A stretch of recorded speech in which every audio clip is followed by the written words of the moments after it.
Hello, everyone. Welcome to the process of healing. And so I'm so excited about today's guest, Miss Victoria Ellen. How are you, my friend? I am fantastic. Thanks, David, for having me on today. I'm super excited. I love that we were laughing in the beginning because there was a bit of confusion. We worked it all out, and here we are. But that's what I love about this community is we're also understanding, like we get it. Absolutely. We have so much grace for each other, don't we? Yeah. Yeah, beautiful thing. I love it. Yeah, me too. Me too. Why don't you give us a bit of an introduction? I cannot wait for this conversation. Okay, fantastic. So my name is Victoria Ellen. I am the author of a book titled Painting in the Rain, A True Story of Trickery and Triumph. It is my memoir based in true crime, and I just released it last spring, and I'm super excited to share with other survivors my story of hope. You have to get through the trickery to get to the triumph. So there's some ugly stuff, but definitely cover the gamut through all different kinds of abuse, really just the injustices of the court system, and how a single mom of two was struggling, and I ended up being sentenced to jail because my children didn't want to visit with their perpetrator, and my ex-husband is now a 13-time convicted felon.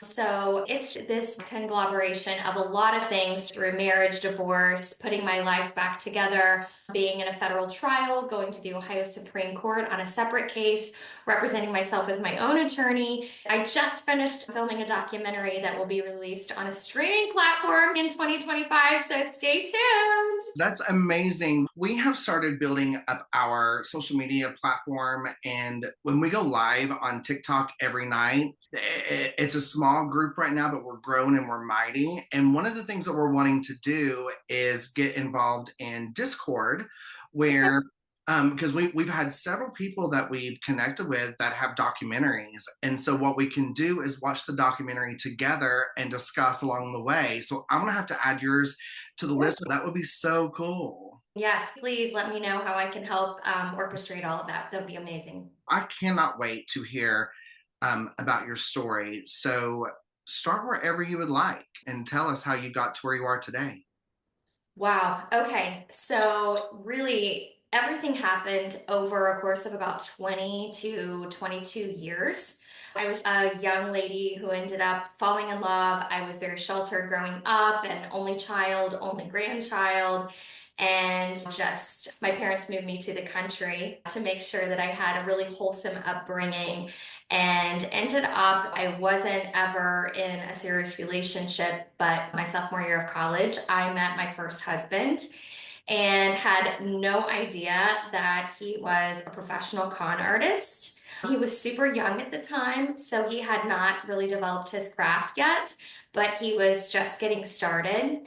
And we dated for a while, and he was my first like serious boyfriend in relationship. And my mom, oddly enough, David, she actually called this. I see darkness like all around this guy. I'm sorry, but something's off. I don't know what it is. God rest her soul, she actually passed, unfortunately, due to COVID while I was writing this book. That was really difficult, but she called it and she knew there was something off about him. That's one of those things where I just try to give these nuggets and tell people if your family or your friends are trying to warn you about someone, they always have your best interest at heart. And 9 times out of 10, they don't always get it right. But 9 times out of 10, they're trying to protect you from something. So you definitely need to at least listen and have an open mind and try to do a little bit of research to figure out if there is anything to what they're saying.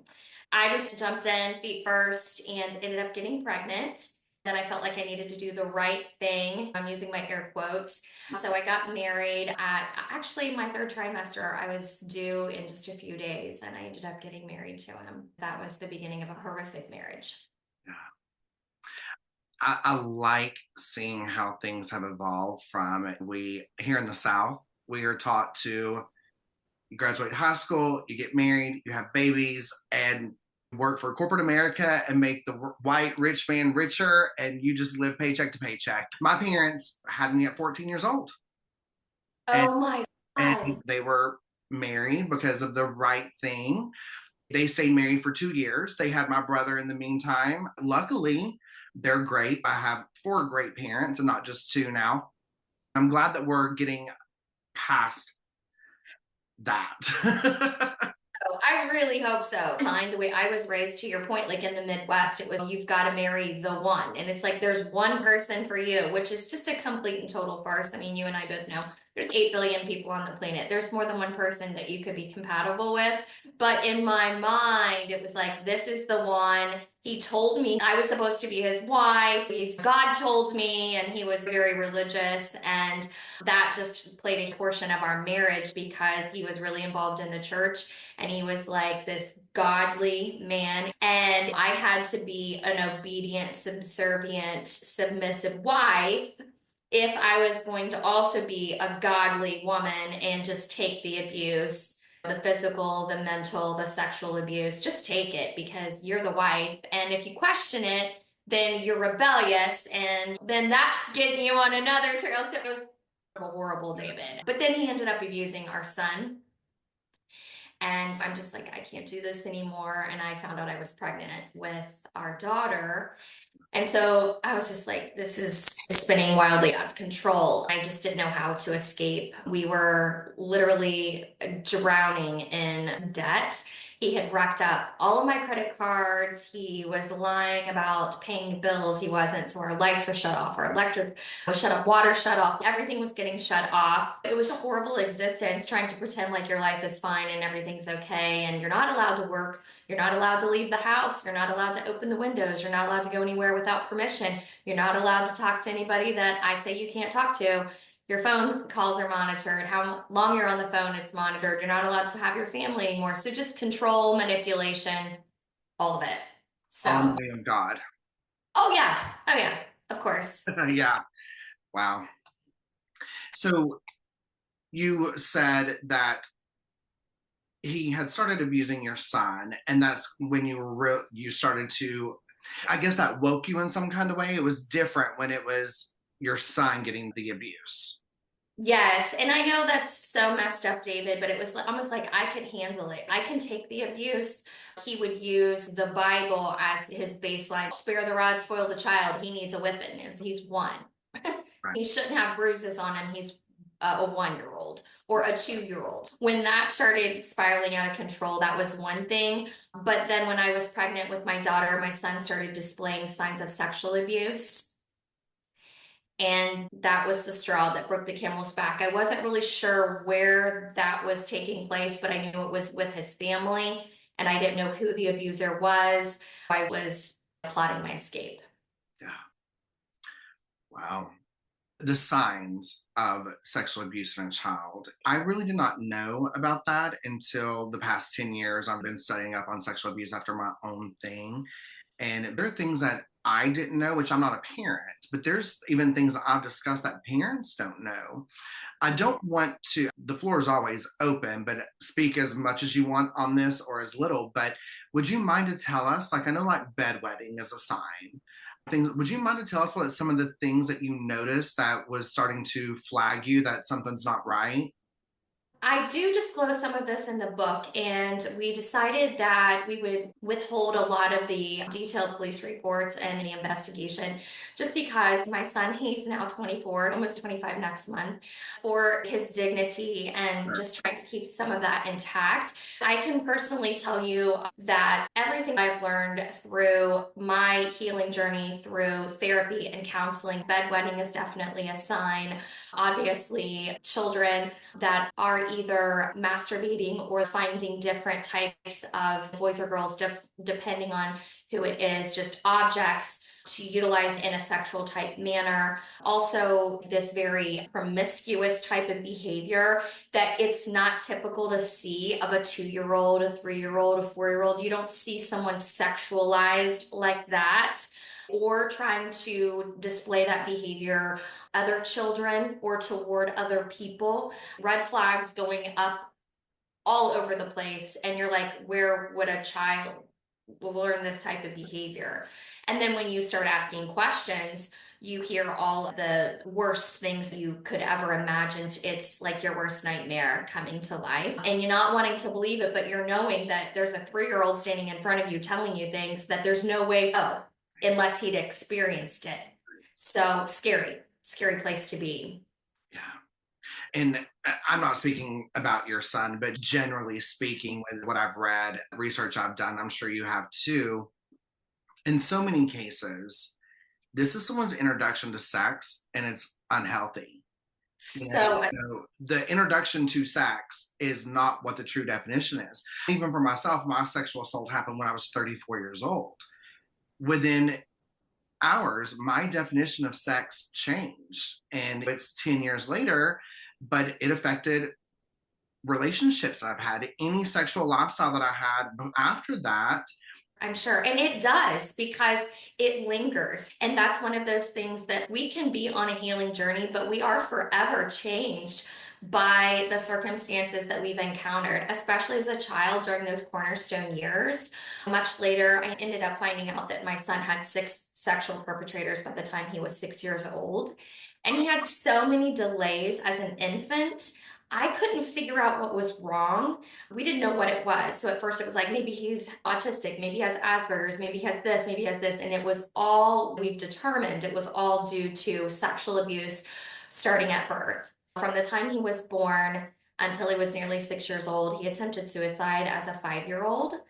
You're that young, you don't have the language skills to articulate what has happened to you. You were 33 and you probably couldn't even begin to articulate, David, this horrible atrocity that had been committed against you. Can you imagine putting that in a 2, 3, 4, 5-year old while you're trying to learn words and emotions and coping skills? Of course, he ended up being on all the antipsychotics and mood stabilizers and different medications, and doctors were like, he's never going to be mainstreamed. He'll probably be in special classes all his life. You have a child with special needs now, and it looks much different. Meanwhile, my daughter had just been born, and I'm trying to navigate all of this. Because of those circumstances, we had supervised visits initially. When she turned 3, this judge that we now know is very corrupt ordered both of the kids to do overnights, and I thought it was with my husband's family. I didn't want the children to be with his family. I thought they were the only abusers. So we had a stipulation written in the divorce decree that the kids shouldn't be around. So when they went for their first overnight visit with him, and they both came home with visual signs of sexual abuse, 3 and 6. And forgive me if I missed this, but can you tell me again when the divorce happened? Yeah, I actually left him when I was pregnant with my daughter, and my son was just a day from turning 3. Okay. So I didn't say that earlier, so you didn't miss it, David. But wow, good for you. You're pregnant. You already have a young son. There's things happening, and even to you, but knowing that it's been happening to your son, you're now pregnant, and this controlling relationship where money is an issue, you're not allowed to be anything but a Stepford wife, and you packed up your stuff and you left with the baby. I actually didn't even get to pack. We were in an altercation. I ran out of the house. He ended up running down the street chasing me. I went to a neighbor's house who I'd never even met, but they saw me running 8 months pregnant down a street, and here he is chasing me. So they let me in the door, called the police. The police came. His friend's a police officer. How convenient. So he wouldn't let me get any of my things, wouldn't let me take my son because my husband told him that I was unstable, I was mentally ill, I wasn't in a good headspace to be able to take my son. So they let me take one little overnight bag that had a pair of pregnant jeans in it and a shirt, and I had to leave. Wow. And that started 3.5 years of litigation that was just horrendous. I have a million questions. You had mentioned true crime, and the title of your book has true crime mentioned in it. And I'm very like, I listen to true crime podcasts. I watch true crime. I always want to say I love true crime, but that's for lack of better words. And so it's all these Lifetime movies, all these different podcasts and cases that I've listened to are just running through my mind right now. There's truth 100% behind it. But anytime I meet someone new, if I hear that they are extremely religious or if they're cops in their family, or their friends, I'm like, oh, I don't know that I trust it. And it's crazy because we're trained to, you see a man in uniform, you trust it. Someone says that they believe in God, you trust it. And I'm like, now I'm in a place where that's almost a flag for me. I completely relate. I understand it because we have so many frauds. Why would an evil person pick someone who is supposed to be a person of safety? Right. Because they're a wolf in sheep's clothing. That's part of their strategy. And so it does tilt us back on our heels a bit because now we're a little extra cautious, which I don't think there's anything wrong with that. I think we should protect ourselves. We shouldn't be naive.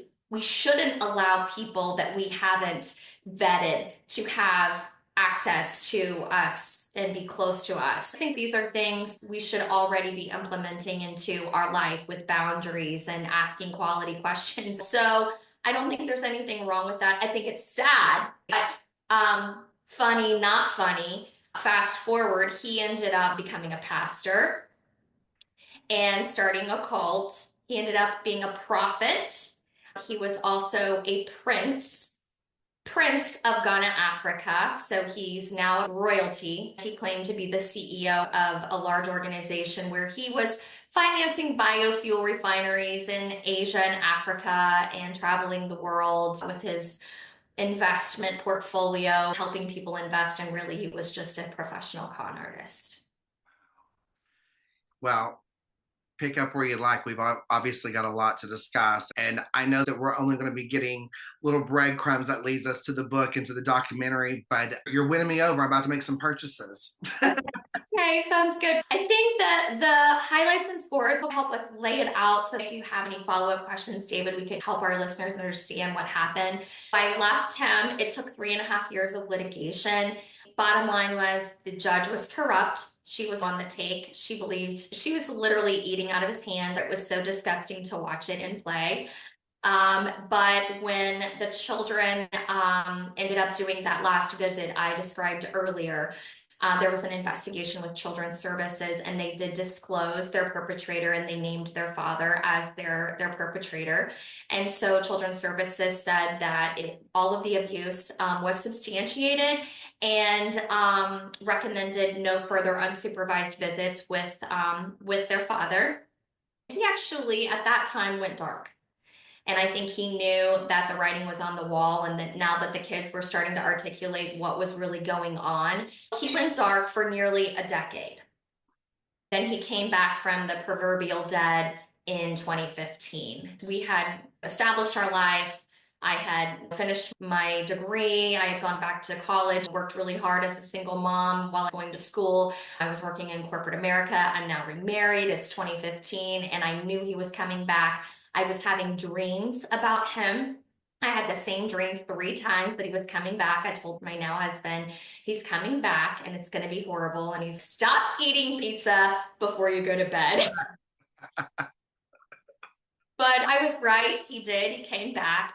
And that started another 7 years of litigation. My husband was filing for adoption of the kids. They wanted to be adopted. They didn't want to see their biological father. He had filed in another court to reestablish parenting time with his children that he had abused. The same nasty, deceitful judge was still on the bench. I couldn't believe it. She sentenced me to jail because my kids aren't going to do visits with their perpetrator.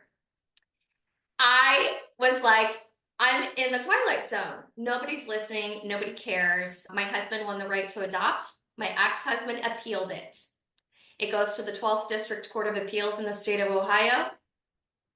He wins again. My ex appeals it. Goes to the Ohio Supreme Court. They take 7% of the cases, David. Very low odds here, right? They take his case. So we have to go to the Ohio Supreme Court. My husband ends up winning again. There's new case law in the state of Ohio. They kick it back down to the lower court. By this time, one of my children is already 18 years of age, so they end up just doing an adult adoption. It was a fiasco, and you can imagine, for 7 years. And we're bleeding attorney fees. My ex-husband has these high-profile attorneys, and my husband is like, We need to go on the offense. The justice system was not just. And I was the one that was a victim. My children were victims. Yes, we're survivors, but we're very much victims at the time. And in the middle of that, trying to get through it mentally, going to therapy and all the things. So my husband convinced me to be my own attorney. And I represented myself in court. I had my ex-husband on cross-examination for an hour and 40 minutes. So, do you have law experience? Is that what you went to school for when you went back? Do not have any experience other than the fact that by that point I had been in litigation nearly 10 years. Like you learned in real time from your own experience. So forgive me, but when you and your ex-husband were together, there was financial issues. But he went quiet for a while. When he came back, did his obviously things have changed, right? Because money is power. So with all of these, you're mentioning Prince and these things, I'm like, okay, so he's built up a team, and that comes with money, which also comes with winning. Am I thinking correctly with this? You would think, wow, you must be successful. You're driving a Mercedes S550, you've got a Dodge Viper, you're traveling the world, you're in Sierra Leone, Ghana, wherever. He's all over the place. And so you're like, he must be successful. Well, in 2010, he was arrested for fraud. And he ended up picking up 3 felonies on that case, posing as an investment broker. That's when I got tipped off that he had been using the title Prince. He and his current wife had started the church, and so that's where a lot of the money was coming in from the congregation. He was posing as this CEO and an investment broker, although he didn't have any of the licenses to be able to do that because he was a felon. He was taking people's money and then just spending it on his high lifestyle, going to see Floyd Mayweather fights, getting private VIP passes with him, going to sit box seats at NFL games, like all the fun things, right? Taking the family to Disney World, but it was all on other people's money. We couldn't figure out what it was, so we started doing like a lot of recon, and we just started collecting all of this off of all of his shell companies. They had created fake websites. We were able to track down like, oh, he's doing this and he's doing this, and he's shoveling money from here, and he's showing up with all of this money, but it's not his money. That's how he was paying his attorneys, from all of these people that he was stealing from. So that is what led me into asking that question, because with you representing yourself and he now has this power, I assume that comes with top of the line attorneys. And then here you are thinking, okay, I'm just going to educate myself and figure it out. So what did you do? What? It was wild. I have been through so many hearings, trials, depositions, everything. So I know how to carry myself in a courtroom. And even though I know enough to be dangerous, I was still scared to death. And my husband was like, "You got this. You're smart, you're intelligent, you're professional, you're fierce. You're doing this for your kids. They're not going to slow you down. Every reason that you started, keep going. Don't break stride." When he started hyping me up like this, I stopped being afraid, because then I'm like, what do I have to be afraid of? What, her? She's already sentenced me to jail. So fine, I'll go in front of her. I'll get everything I need to get out on the record, and then I'll order the transcripts. And then we're going to stop playing small ball. We're getting called up to the big leagues here soon. As soon as I did that, literally, I articulate this in the book really well, David. It was like the sky had parted and the angels started singing the hallelujah chorus, because I have my ex-husband on the stand, and he produced 3 years worth of fake tax returns and was telling us how he made $10,000 a year supporting a family of 8. And it's, you're a prince, you're a prophet, you're a pastor, you're a CEO, you're all these things, and you have no money. And what do? You're living in $1 million house. How are you funding this lifestyle? I'm just trying to get it all out here. And so, an hour and 40 minutes, I ordered the transcripts, and then I just hand delivered them to the feds. So the soundtrack that's going through my head right now is the Taylor Swift song "I'm Better at Revenge."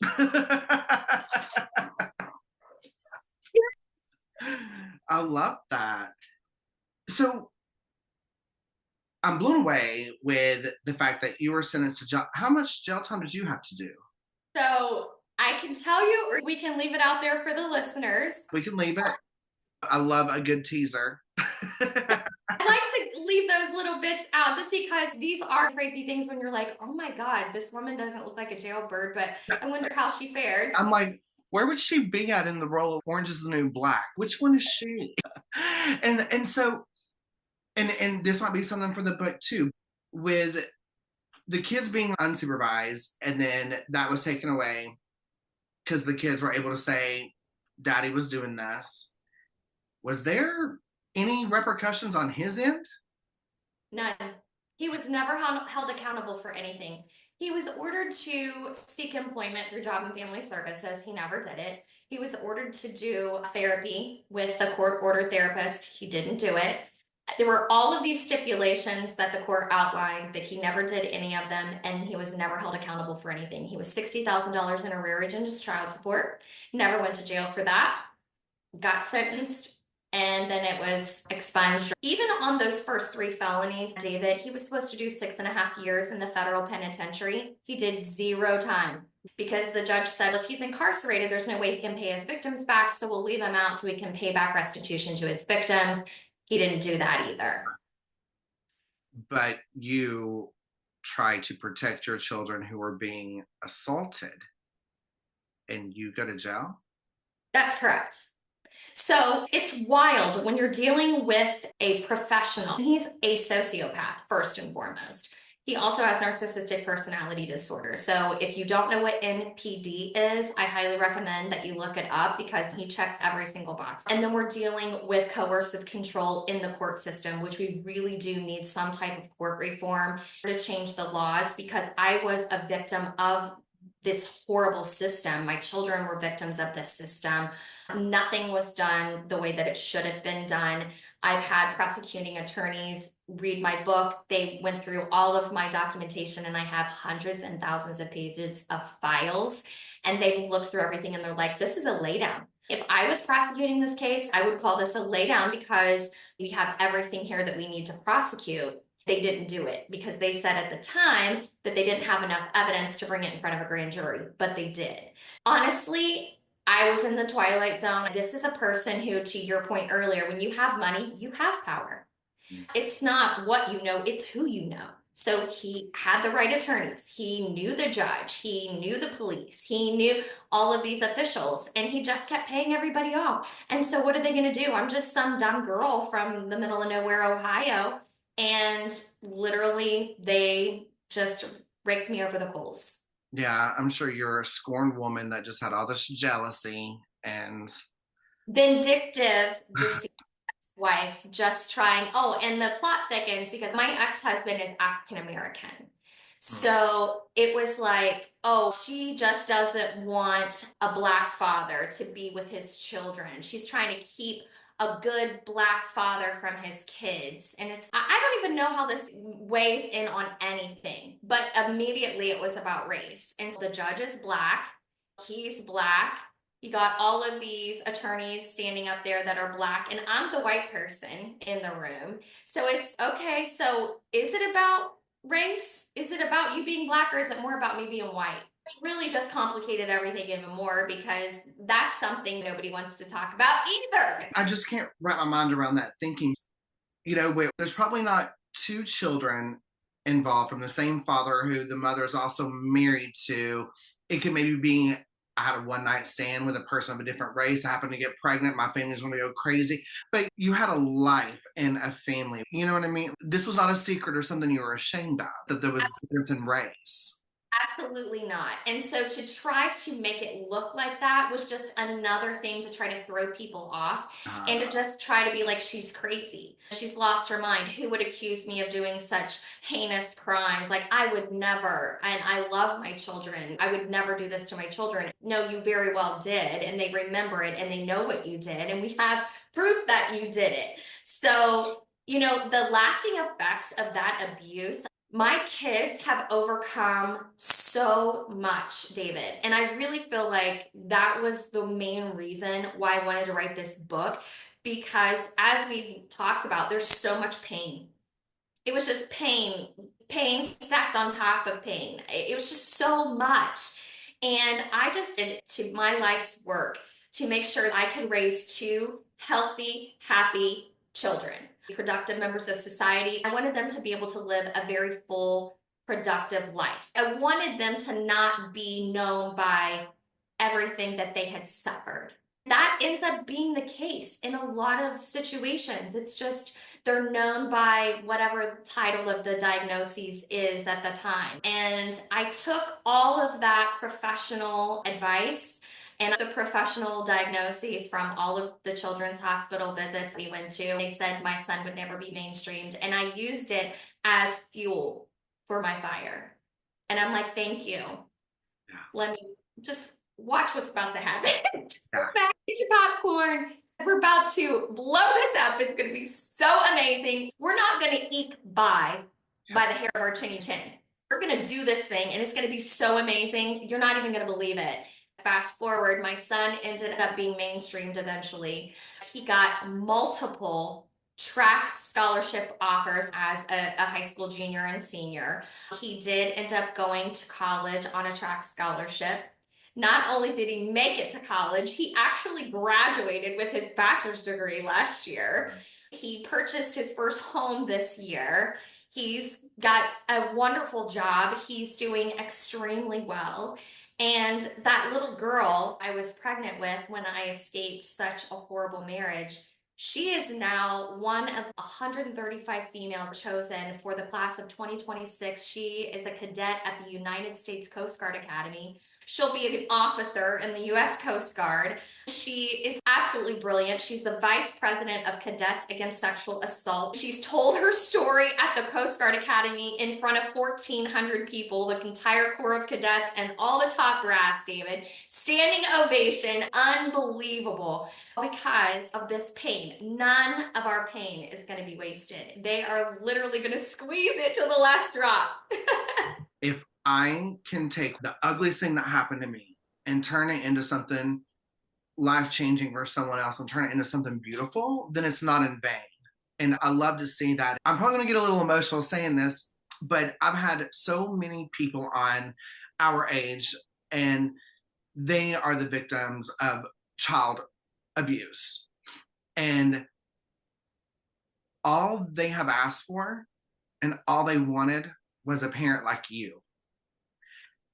So many of these people that I have interviewed who are thriving now, but they turned to drugs, they turned to alcohol, they turned to prostitution, they turned to destruction because that was all they knew. And it became a generational abuse. And you nipped it in the bud. You put a stop to it. And I'm obsessed with you for that. And I'm so happy, so proud of you, and so damn happy. Thank you so much. To God be the glory. Somehow we made it, and somehow my kids are amazing, but I was just relentless, because they deserve to have a wonderful life. They do. I appreciate that. I really do. I thank you for that. These are the people that are going to be taking care of me when I'm in a nursing home. These are people that are about to be out in the legal fields. I need good people. So thank you. And if your daughter ever wants to speak, give her my information. She sounds amazing. I'm so proud of that because we have to normalize these conversations. We have to talk about the ugly things. And I'm glad that we're doing it. We cannot get free from things if we continue to sweep them under the rug and pretend like they don't exist. And I don't know if you are familiar with Brene Brown, but I feel like she's just such an incredible force, and being a shame researcher and all those things. She talks about vulnerability and how it creates connection. And shame, I say it over and over again on every podcast I'm on, shame literally beat the hell out of me for years. I was so wrecked and ridden with that because I didn't want people to know everything that I had been through, because it was just horrific. I was embarrassed about how horrible it was. I had a therapist one time tell me that I didn't need to carry that guilt and shame, that it belonged to my ex-husband. It wasn't mine to carry. And that really helped to set me free because I realized, how am I going to help other people if I can't be honest about what we've been through? I'm not the only person that's ever experienced abuse or sexual abuse or trauma. My kids aren't the only ones. We've got to use our voices, which is what I used to tell them all the time when they were going through this. Use your voice, talk to me, tell me what's going on. We are still using our voices, David, and we are using it to help set other people free. And I think that's why we're here. Yep. 100%, which is also going to lead me into one of the questions I have to ask you in the end. I know the stories are different, but I had such a hellacious time with the judicial system too, and it's something that I want to be active in changing. You had said there was shame and you didn't want people to know what you had went through. I sometimes wonder if I would be as outspoken if I was had mine not been public. My family and I were learning in real time on the news what had happened to me. The newscaster told me I was raped before I knew I was raped. Yeah, it was all happening in real time. It was all crazy. I had brain injuries, some things I was understanding, and some I wasn't. For the first 24 hours, we just thought I was mocked. My story became very public and I became famous in a small town because everyone was able to paint this narrative about me. And because I'm a gay man in the South, I was the one that people wanted to blame. So there was a bunch of victim blaming. He's gay. He shouldn't be at a straight bar. He shouldn't have sexually propositioned this guy, which I did not do. Luckily, all that came out. But I do ask myself, if my story was not so public, would I be as open about it or as quickly open about it as I was? People were following me in real time when like the court hearings and everything was happening. So he gets sentenced to 10 years and he did a total of 14 months and was released on good time before I could walk without a walker. He is not a registered sex offender. He has 3 children and lives in a school district. I've received no restitution. This is what I'm talking about. Unbelievable. Horrible, heinous acts. I am so sorry, David. Thank you so much. These are the things that I want to change and bring awareness to. I think what played in his favor is he is a white man from the military and a military background. And I think it's because of his stance and those demographics alone, I was a queer in the South. I'm nothing yet. Stay tuned. Stay tuned. Yeah. That- Yeah, You you are. are something. You are something. It's just that the system is rigged. I really feel like that. A lot of times I feel like we have it wrong. It needs such reform, but we have to stand up in the face of adversity and we have to continue. We have to continue fighting the good fight, using persistence to break down that resistance, I always say.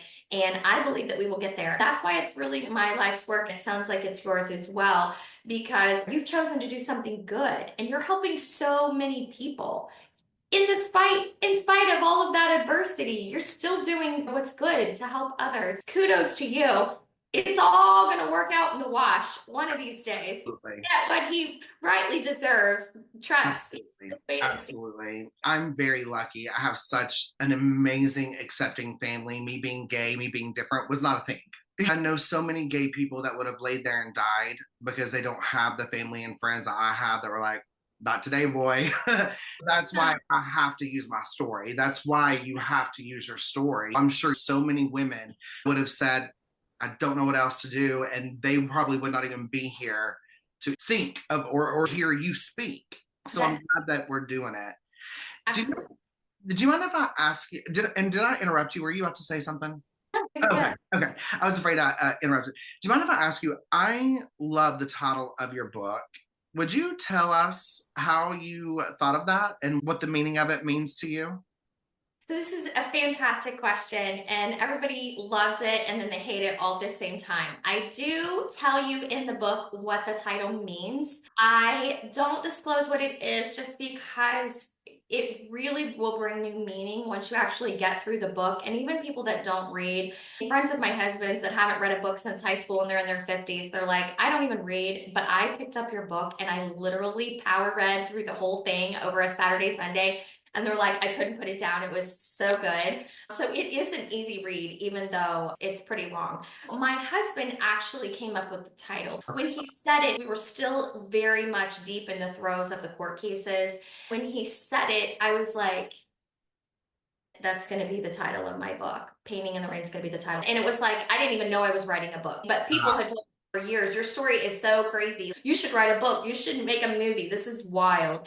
And then the subtitle of Trickery, A True Story of Trickery and Triumph, I came up with that just because I felt like Painting in the Rain was a little bit vague, but I still wanted to grab people's attention and I wanted them to understand, yes, she got conned, but she had the last word. So it all worked out. So it was a long process to come up with the title, but it seems to have resonated with a lot of people. What's like naming your baby, right? I went on forever of what to name a puppy. So naming something is a big deal. That I'm learning from you today is one thing I'm not good at are teasers. And I just want to say, here's all the information, and then you don't have to ever listen to me again when I need you to listen to me again. I need you to want to come back tomorrow.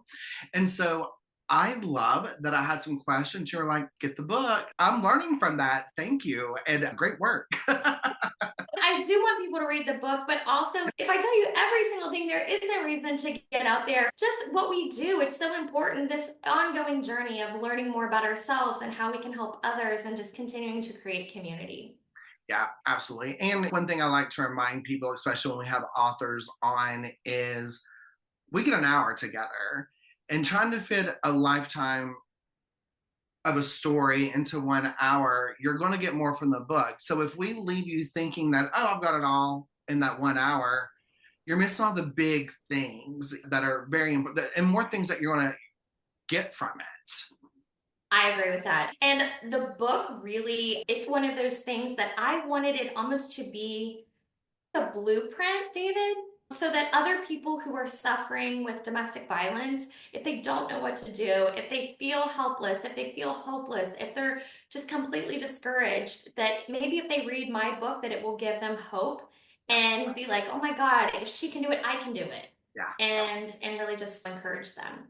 One thing that when I did surviving before we took the little break, I would always either tell someone who they remind me of or ask them who they would want to play in their movie, which of course you have the documentary coming out. But if there is a lifetime movie, or should I say when there is a lifetime movie or a mainstream movie, whatever you want to call it, you remind me so much of Christina Applegate, and I hope that you take that as the biggest compliment that I mean it. She is beautiful and brilliant. And as I'm watching, I'm like, I could see Christina Applegate coming in there saying, I'm the lawyer today and I'm owning this courtroom. That would be an honor to have Christina Applegate play me in the movie. I would love it. I actually get that a lot, David. I Oh, get yeah. Christina Applegate and I get Jennifer Aniston. It's a toss up. So I get both. It just depends like how my makeup is or my hair that, but yeah, I love Christina Applegate. I totally take that as a compliment. Thank you. That would be amazing. This documentary, it's like a docu-series. I really feel like there is so much opportunity out there. Since there is such a draw right now to true crime, I'm just putting that out there into the world, into the universe. I'm ready for the movies. Have your people call my people. Absolutely. Call me. Fair enough. I was watching this, I think it was a TikTok. It was like, you need to be the assistant you will want to one day hire. So create an email and let everyone think that they're talking to your assistant when they're really talking to you. That way they already see you as this power person. So I'm in the process of creating Derek, and he's really cute. He's so Fun. He's super cute. You want to know Derek. exactly. Oh my gosh, I love this. I'm going to do a couple of rapid fire questions for you. Okay. You are always more than welcome to say, tune into the book for more details or whatever. There's no right or wrong. But number one, what is the strangest thing you've learned about the creative process during this writing journey? How to structure the book. You know the whole story, but you have to build a skeleton. Uh, This is the way that my co-author helped describe it. We built a skeleton and then we slowly added the tendons, muscles, skin, and hair. It's just building it, and it takes time. You have to be patient. Thanks. What's the most surprising thing you discovered about yourself through this healing process? Mm.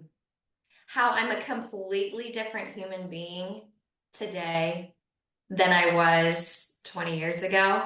Yeah. Thank goodness for neuroplasticity. We can reprogram our brains. I'm not the woman I used to be, much stronger now. Yeah. Hell yeah. I love that. Would you pick a life without your trauma if you could, seeing where you're at now? Wow, that's a good question. I would maybe pick a life of trauma without trauma for my kids. Just because it was so painful for me to watch them go through it and instill just the pain that's been caused from it. I wouldn't personally, for me, I can take it, and I'm super successful now and I'm thankful for it. But I would make them go through that again if I could pick. What 100%. And I agree with that. I was doing a podcast about 2 years ago, and someone asked me that question, and I was, you can see in real time, I was like, my Botox and everything moved. I was like, oh my gosh. And luckily it was the last question before we logged off, because I was like, now I need to get a glass of wine and go outside with the dog and ground myself, because my answer was no, I wouldn't change it. And I did not know that until that moment. But this has put me on a completely different path than where I was, and I would not change it because I'm doing the work. That's so incredible. I'm so proud of you, David. I love this so much. Keep fighting the good fight. You gotta go. Right back to you. The last question that could be something more on a fun end as we start closing out is, if your book was a color, what color would it be? Oh, I think I would say green, just because. So I'm just gonna rep the book really quick for those of you that are watching on YouTube. But like the cover is green, and then the cover on the back, this shirt is green.